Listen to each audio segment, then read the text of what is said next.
And we begin with a live look over UMass Lowell tonight. A shelter-in-place order has just been lifted after reports of a man with a long gun on campus were searched. Police were evacuating students building by building, and we have this video we just got from inside a classroom. You can see students barricading the door with the table or really just anything that they could find. Police, though, right now do believe that the situation on campus is safe. It has been a scary few hours for the students, for their parents, and the staff. Basically everyone in the area. Give you a little context, UMass Lowell is spread across the city, but where that person with a gun was spotted was the South Campus, which is sandwiched between the Merrimack River and the Canal Reservoir. WBZ's Kristina Rex is live on campus with what we have learned just in this past hour. Kristina? Yeah, David, what we've just learned is that the lockdown was lifted because police now believe that the person in question who was reported to have this gun has left the area, so there's no danger to students anymore. I want to show you a little bit of video right now from about 20 minutes ago of students evacuating those academic buildings.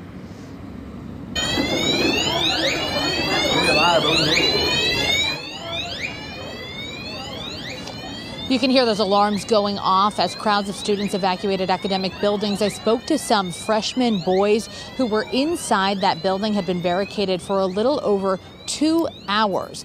Now, this is the context here. This is the first day of academic classes here at UMass Lowell for this school year. This is a big school, some 17,000 students, the majority of whom are actually commuters. Only a little over 4,000 live here on campus. Again, this report first came in because of reports of a man being seen with a large gun on the south side of campus. That's what prompted police to respond. You can see there was a huge police response from UMass Lowell Police, City of Lowell Police. I saw Watertown Police and FBI Boston was and still is here on the scene assisting with that investigation. Again, lockdown, shelter in place on campus for around 2 hours before it was lifted because police believe that the man in question has left the area. We're still waiting to learn more information about that, but here's a little more video that I received from some students inside of that academic building showing them barricading the door. Now, I spoke to them about what prompted them to do this. Were they instructed to do this? They said no. They're freshmen, they're 18, 19 years old, and they grew up doing what's called ALICE trainings. These are active shooter trainings done in many schools across the country.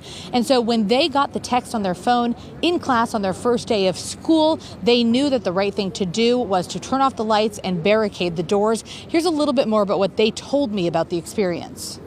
Was the situation like? I mean, how were people reacting when that text came across? Well, initially, everyone got that text, and we all started looking at each other and whispering. The teacher was teaching, so he didn't see it. And eventually I raised my hand. I was like, hey, we just got a text saying there was a weapons found on campus. Like, what do we do? So we immediately went to lockdown here, just on our own, and then the text came in to do it.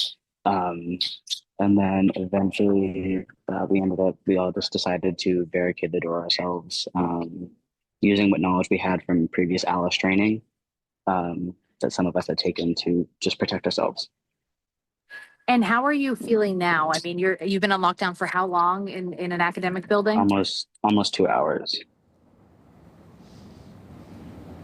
And those boys told me they were scared when those alerts first came in, but all they knew to do was to respond and to barricade those doors. They said this was a crazy first day of school. Again, that lockdown has been lifted and students have been allowed to leave the buildings and return to wherever it is they're going, whether that's home or their dorms. We were just told by a spokesperson from the school that police are going to be staying on campus near all the residence halls overnight to make sure that students are safe. We're also expecting an update any minute from the UMass Lowell police chief. We're told he is on his way here to the Tsongas Arena to give the media an update about what we know at this point. Of course, we'll bring that to you as soon as it happens. For now, live in Lowell, Kristina Rex, WBZ News. All right, Kristina, thank you. And UMass Lowell is not the only school affected. Middlesex Community College is canceling all classes at both campuses, the one in Lowell and the one in Bedford.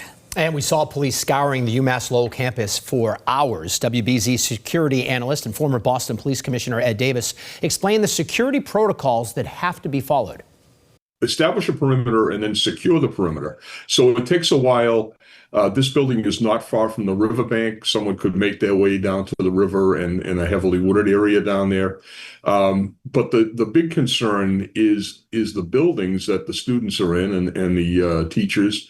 We're going to have to secure the outside perimeter first, and then very methodically make your way into the buildings and clear each building, which takes some time. Now, we brought you live breaking news coverage of this story on our streaming service, CBS News Boston, and you'll find that on the CBS News app, on Pluto TV, and on our website, WBZ.com.